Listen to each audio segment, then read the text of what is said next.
feet, you cunts!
There you go.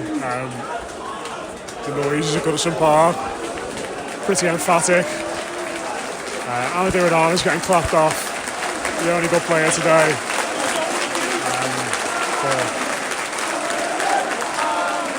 Listen, Everton are going down. Everton are absolutely going down as things stand. The two bottom teams in the league come to Goodison Park in the last 3 home games, and we've lost against both of them. Led by Brighton. Just listen to what the fans think.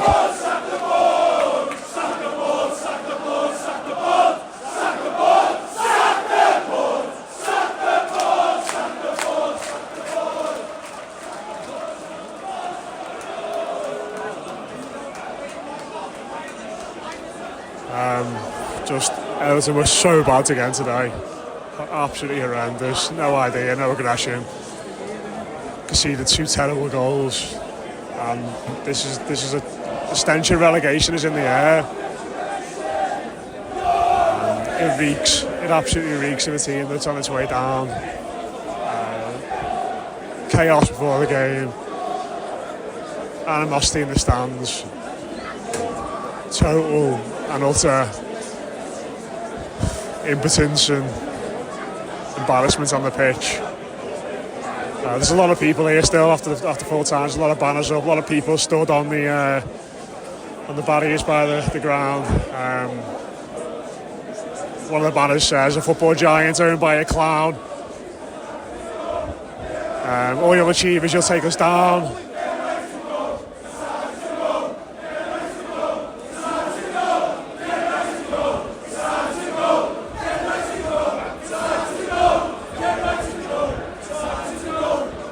Trying to see what the other banners say. Well, this football club's only heading in one direction unless... Do you know what, I don't even think major changes at this point. I don't think major changes even say at this point. This club is going in one direction. And it's down. Everton are going down. There's a lot of people here still.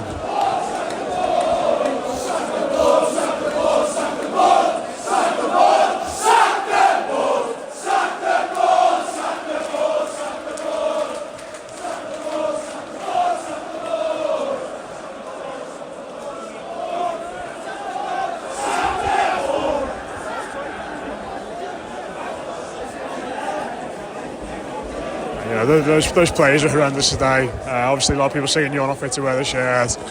Totally right. I think Frank Lampard is showing now. Whatever you think of him, is totally out of his depth.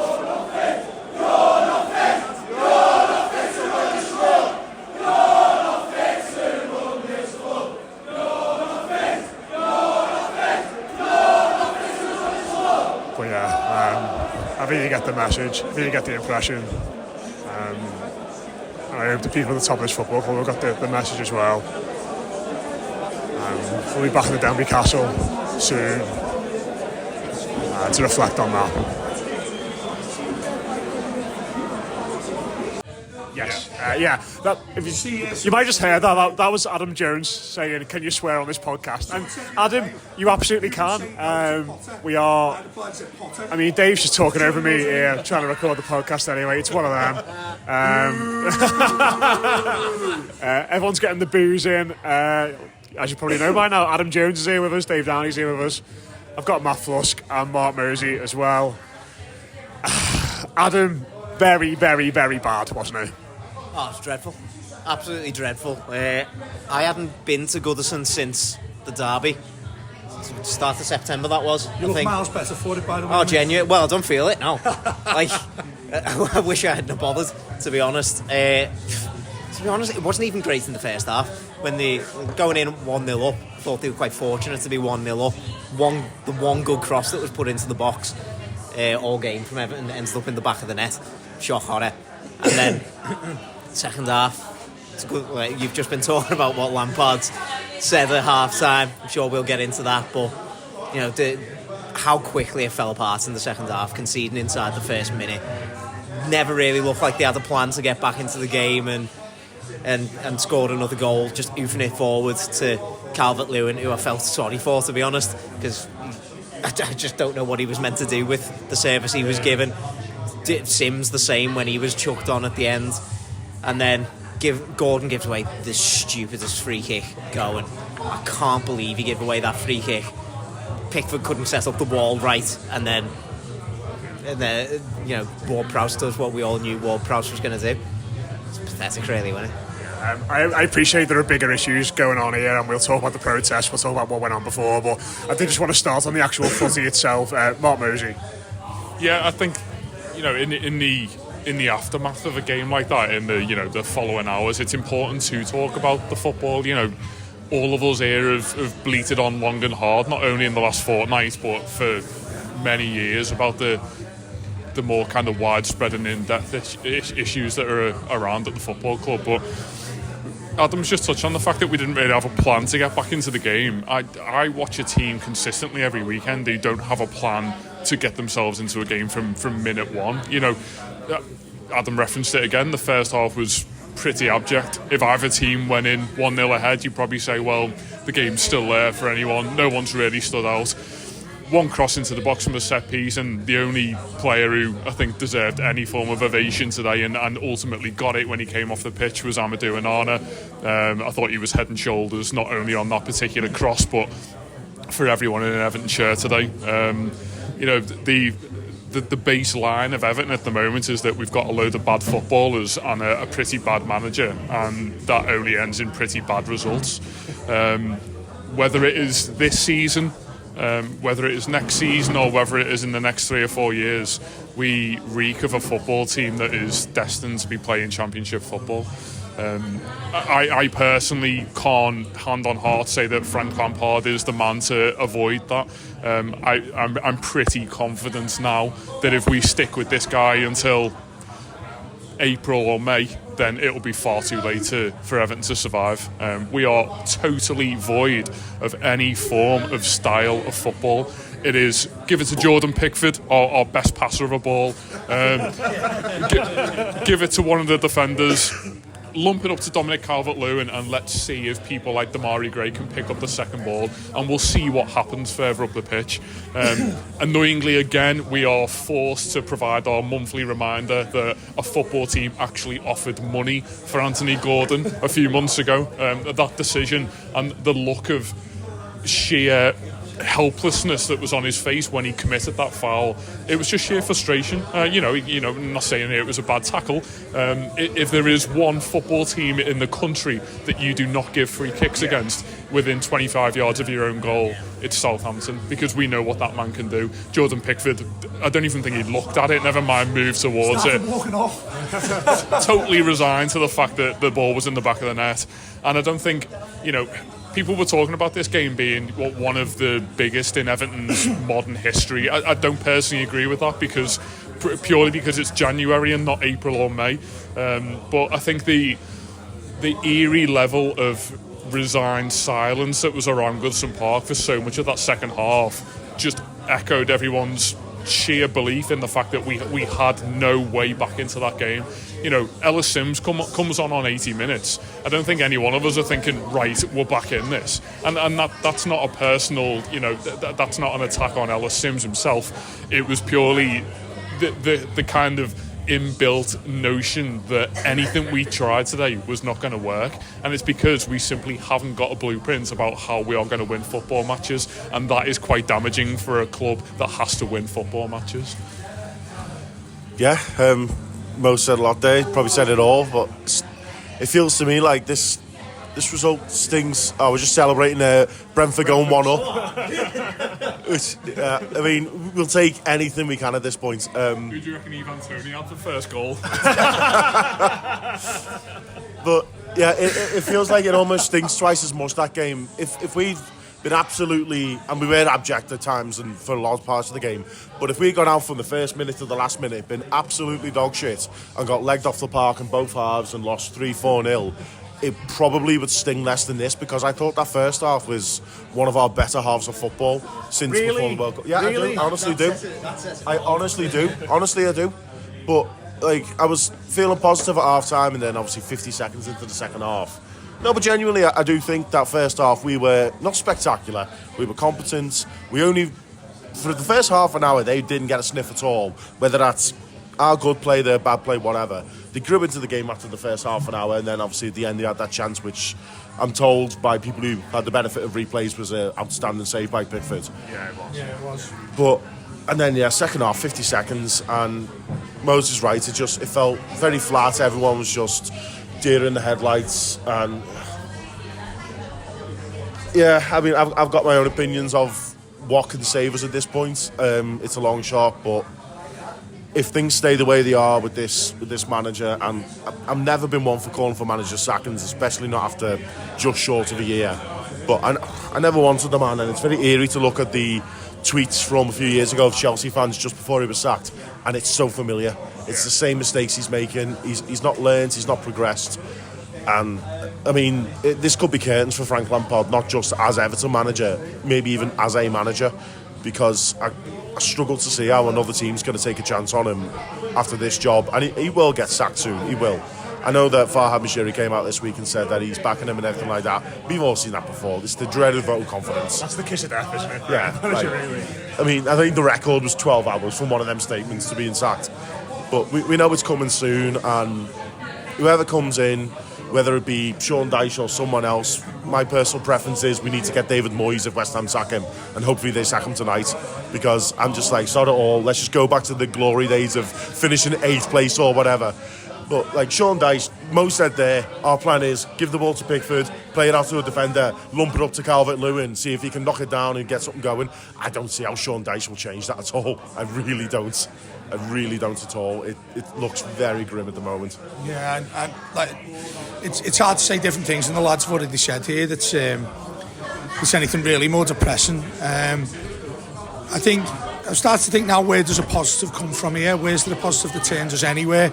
And I'm not just talking about Frank Lampard getting 3 points somewhere. I mean that in the sense of, who do you get to the club to save this now? We're saying to you guys just before we started, looking at the league table, 2 points separates the top 7 sides. Now, Bottom 7. Sorry, bottom 7. I wish it was the top.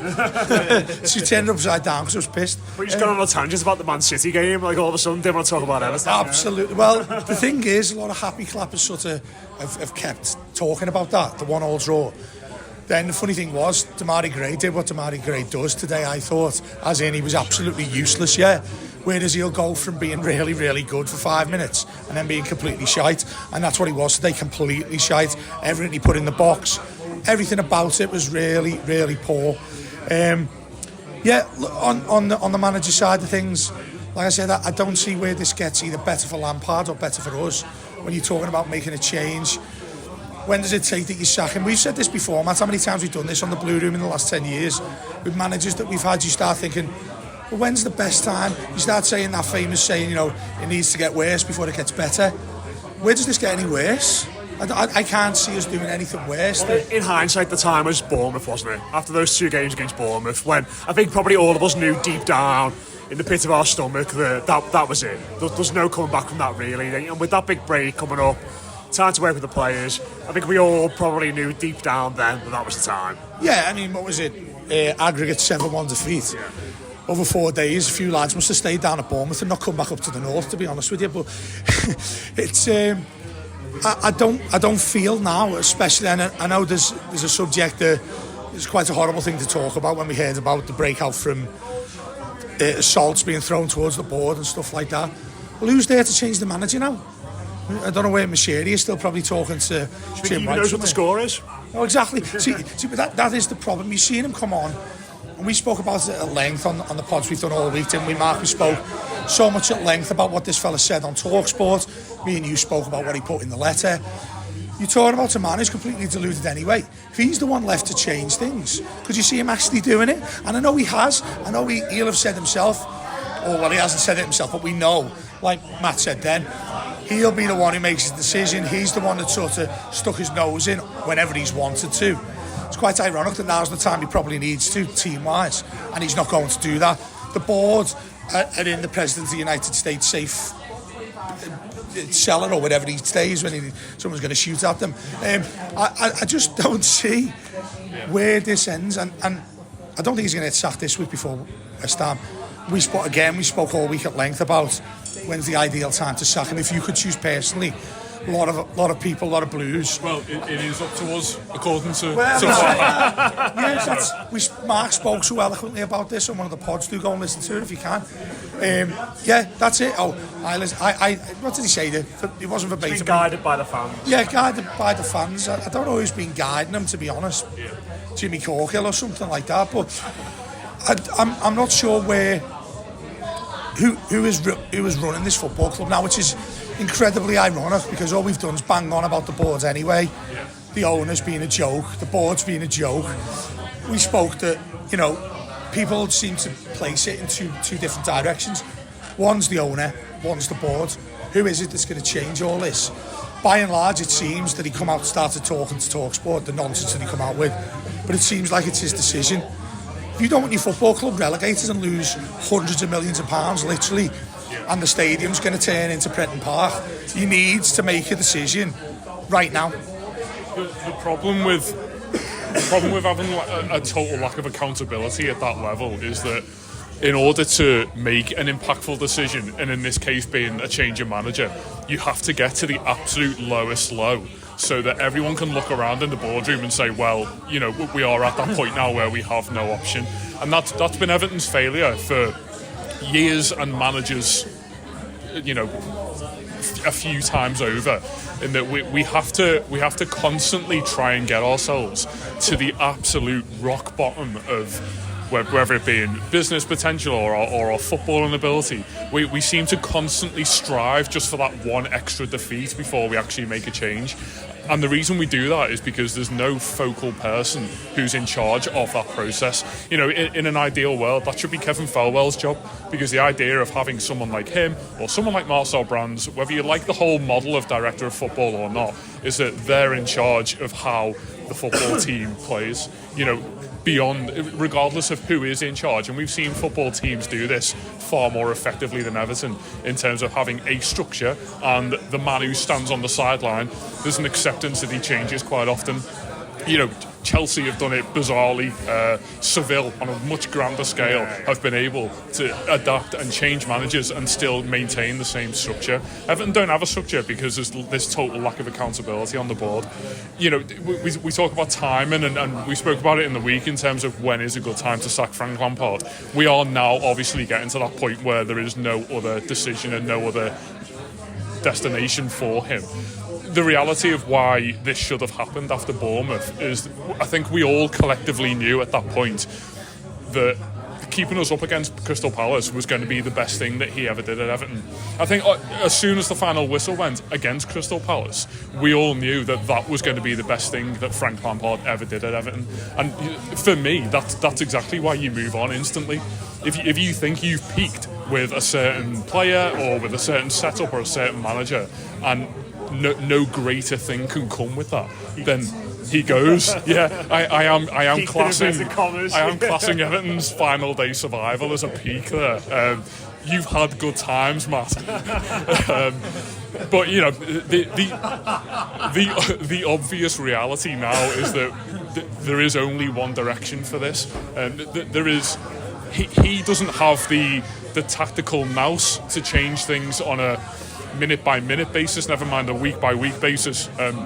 We've seen his comments after the game today, where he declared that today's game at half time was no longer a tactical battle. If I was an Everton manager and we were 1-0 up against the bottom side in the league, I'd make sure that I made that a tactical battle to make sure that the opposition can't get back into the game. Anyone can go into a Premier League dressing room and say to the lads, show me you want it. And on the back of the second half that we've just seen, win the second half, lads. It is. And you know, if I was Frank Lampard and my team talk at half time today was go out and show me how much you want it, and I watched that second half, my only course after that is to resign. If I'm telling the players to go out there and show me how much it means to you, go and do it for me, the crowd, the kit man, whoever it is that you play for. Do it for Bill. Go and show me how passionate you are about making this football club a success, and you see that. You're clearly not having the impact with those players that you want to. Yeah, obviously, Adam, there's loads going on before the game today, loads going on after it. And it's all just dead sad, isn't it? I think more than anything, you know, I think the stuff before the game, obviously it's all sort of come out as we've been getting to the pub, and it's all been filtering out during the game. It sort of remains to be seen what happens with the police and stuff like that. Protests after the game, I was surprised by how many stayed behind, to be honest. I think the results obviously had a lot to do with that, but it just adds another layer, doesn't it, to this sort of feeling that we are a circus club, we are a crisis club. Well, that's it. It felt like something of a transformative moment, and it kind of needs to be some sort of transformative moment, like having that many fans staying behind and, you know, singing what they were singing, you know, not just towards the ball but to the players as well. You know, like everybody is open to criticism in this. Well, I say everybody, the fans probably aren't, but you know, lines were drawn in the sand today, and a few days ago where it looked like Mashiri was maybe blaming the fans. Now it looks like it just feels so strange, doesn't it? Like it really does feel like Everton fans are fighting against everything at the minute. Like they've got such a battle, and this was like their first sort of shot at it. And you know, how many fans would you say stayed there? Like thousands, wasn't there? Thousands, yeah, thousands of fans staying behind. You know, fair play to everybody that did. To be honest, you know, it was from what I've seen so far, it was done in a very, you know, peaceful sort of manner, respectful manner. Like that's exactly what you want to see. You want to see fans voicing the concerns in that sort of manner. And I think, you know, it's only the arrogance of the Everton board that has led to this. You know, you see like Mashiri's thing with TalkSport the other day. That just struck a pure fucking arrogance to me. Like, I've put loads of money into this. I've got full faith in Lampard. We'll be fine. We won't. We won't be fine. We won't be fine if we continue like this. We won't be fine. They need to accept that this is an absolute scrap for our lives, and you know, hopefully this can be a change, like a turning point to finally make, you know, people at the top, like further up the club, realise that this is an actual battle. Because as it stands, Everton are the worst team in the league, and they are going down. Like, they need to change it. Going off on a bit of a tangent here, something different. I actually want to ask Adam a question, because I haven't seen him for ages anyway, but also, since he's changed his job from when he worked at the Aircop, feel free openly if you don't want to answer this question, because you'll have had this a lot when you're there. I'm expecting like what you're getting from the chippy or something. Suspense is killing me. You've destroyed this serious question everyone was waiting for. What I'd like to ask, and that's you to a certain extent, Matt, but you obviously have a different type of thing. But obviously years of covering Everton. Yeah. Years before that, I did a similar thing working in Radio City, and the things that the club put in your direction that they really don't want you to ask, and that constantly you get that email that says, stay away from this, stay away from that, make sure you focus on this. You get told it when you went to Finch Farm for the pressers and stuff. If you look back at that and compare it to what Everton are like now as a football club, do you think this has been something that perhaps you'd suggest might be coming, given what you'd had to do previously? And I'm talking about going to Finch Farm to interview a manager when we've had a woeful run, going there the week before we've sacked a manager like Koeman or anybody else, the Allardyce year, that dreadful thing. Did you always feel the way the football club was ran from that angle, we'd end up in this sort of state? Not really, to be honest. Like, I think from my time reporting on the club, I never really got the sense that they were like telling me to stay away from certain aspects or anything. Like, I never got those. But your personal those feeling towards that, though? I mean, I think it's probably much higher than that, really, which is where all the failings have come from. Yeah. And I think that's what, you know, this campaign is really against, isn't it? You know, I've never had any sort of dealings with Mashiri or Ken Rice or, you know, very extremely rarely Denise Barrett-Baxendale. Like, I've never really. I was dealing with sort of the ground level. I was dealing with these managers themselves and, you know, maybe directors of football themselves. Like, you know, it's just been a long slippery slope from the top down, hasn't it? Like, I think you could point your finger at any aspect at Everton and go, well, this is a reason why we're where we are right now. This is a reason why we are where we are. Like, I do just think it just keeps coming back to this sort of arrogance that, you know, we're Everton and we're somehow different than everybody else. We don't need to change what we're doing because we're Everton. Everyone looks at us and says, oh, aren't we amazing? Yeah, like it's more that sort of attitude which has been, you know, seeping into every sort of aspect of the club right now. And, you know, like, fingers crossed, as I say, like this can be the start of a change right now, because it needs to be. Yeah, I mean, it's from what Adam said there. When you as a journalist, as a local journalist in City, national journalist, whoever you are, there'll only be very, very limited amount of time that you are able to discuss certain things with people at the football club. I think we can all openly say that. It was really hard what we've tried to do with the Blue Room as well, when there's been times when the club have messaged us and said, look, we want to open the door a little bit, let you discuss and find out what's going on at the club, and then they battened down the hatches as soon as they possibly could. What do you think they thought of that today, like after the game? Do you think a bit, you know, because I think there's that famous phrase, wasn't there, coined by somebody saying that one of the previous protests was one man and his dog. That was a lot more substantial today, wasn't it? What you know, obviously watching on from afar, because they weren't at the ground today, what do you think the people who were at the top of Everton thought of that? And do you think Farah Mashiri's even watched it? With him, no. I actually had a suggestion on the pods earlier this week. I asked Mark about this. Do you actually think he gives a shit? Given the other business stuff he's got going on in his life, he's from and the accountancy side of what he's really good at, apparently, and stuff like that. Does he really care as much about Everton as what you'd think? I'd be inclined to say no, I don't think he does.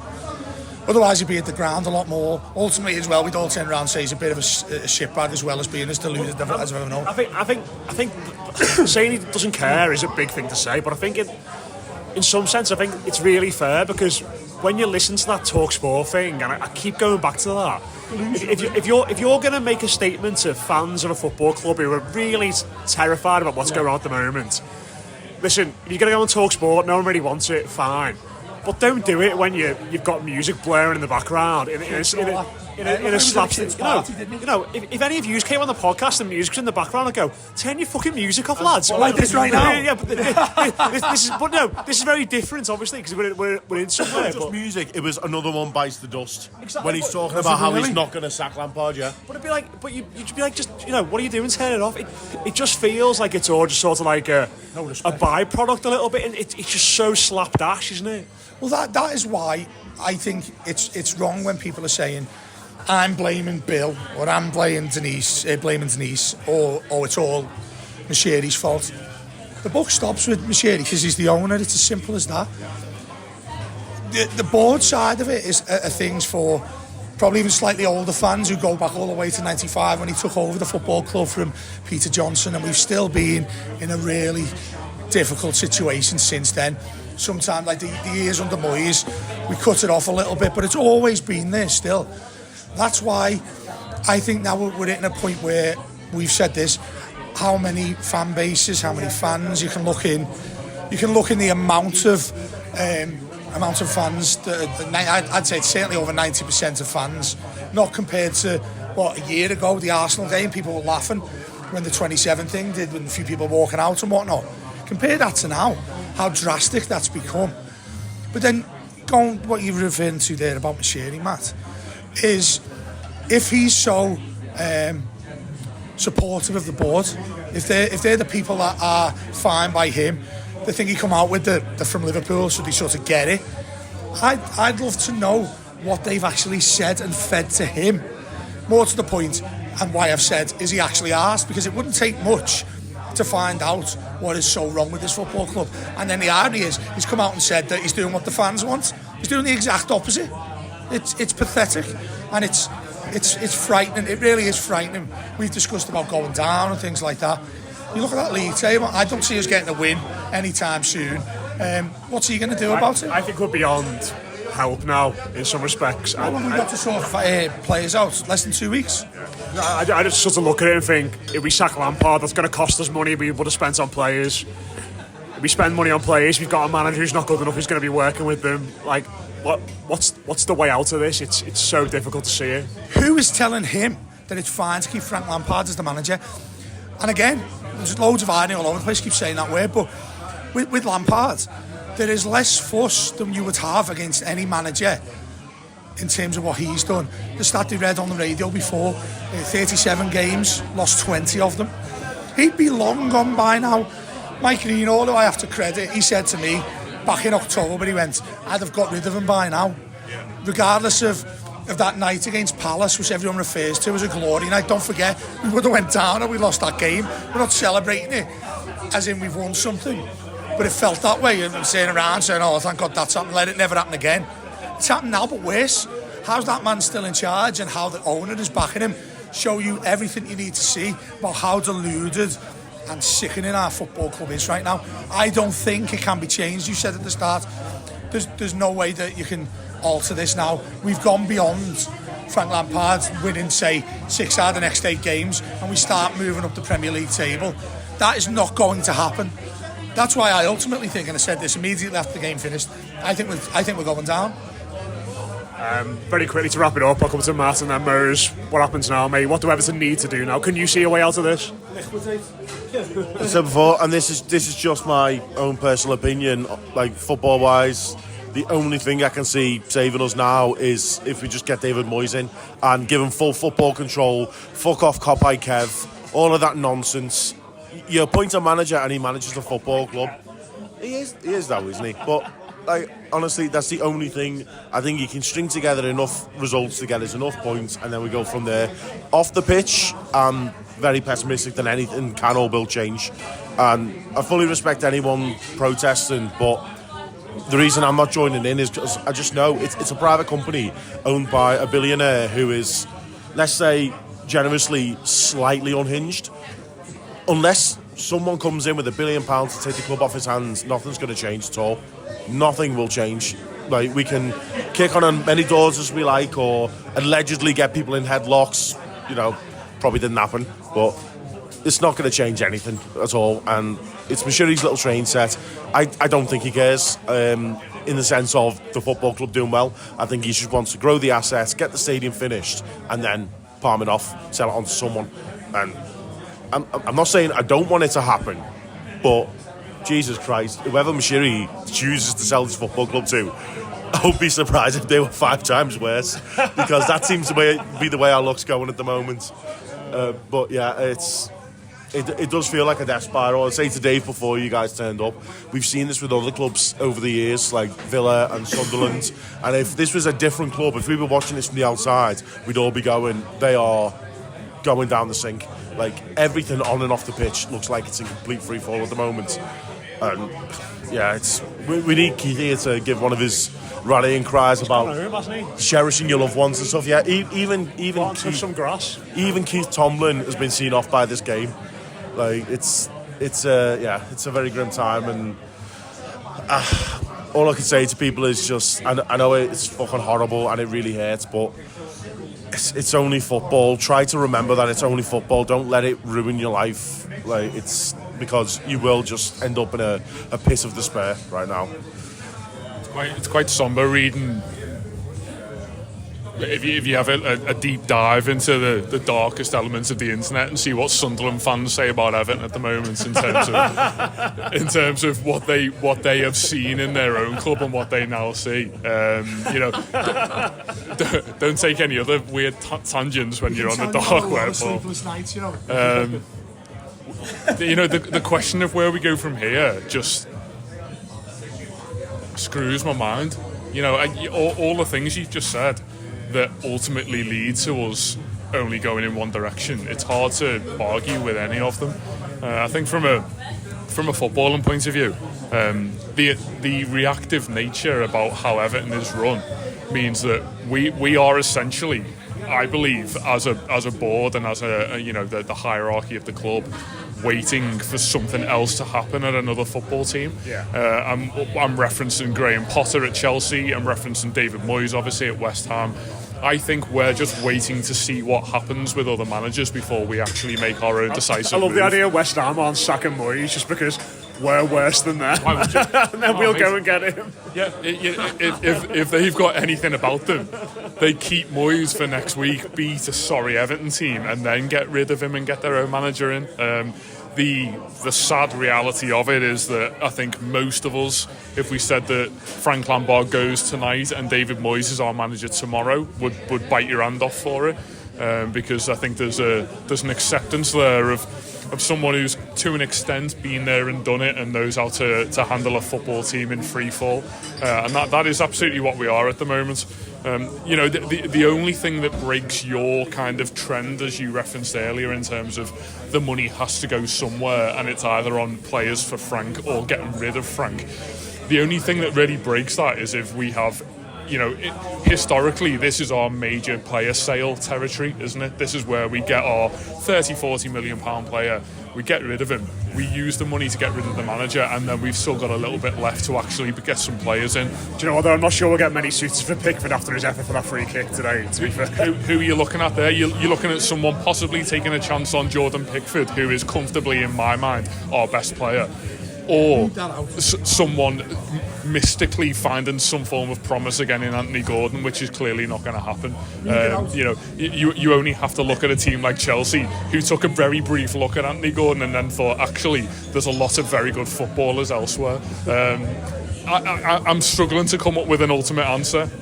I think you kind of just have to do the obvious thing in these situations, and the obvious thing for me is that Frank Lampard is sadly just absolutely not up to running this football team. We are clearly only going one way with him, and the first step, sadly, is his removal. As I say that, Matt Holden, Frank Lampard's quotes after the game today, which says, "I know I'm not a miracle worker, I know I'm not the best manager in the world, but I'll try my best." That replaces Neil Satterster. I like Everton. I'm from the northwest, and I try my best as well. But that does not qualify me to run a football team, and sadly, it doesn't qualify Frank Lampard to still be here tomorrow. Yeah, we will leave it there. Grim day again for Everton. Cheers to Mose, cheers to Adam, cheers to Dave, and cheers to Matt. We're going to watch the rest of Brentford versus Bournemouth. Brentford still 1-0 up. Do us a favour against our relegation rivals. So probably the best way to leave it is, come on you bees.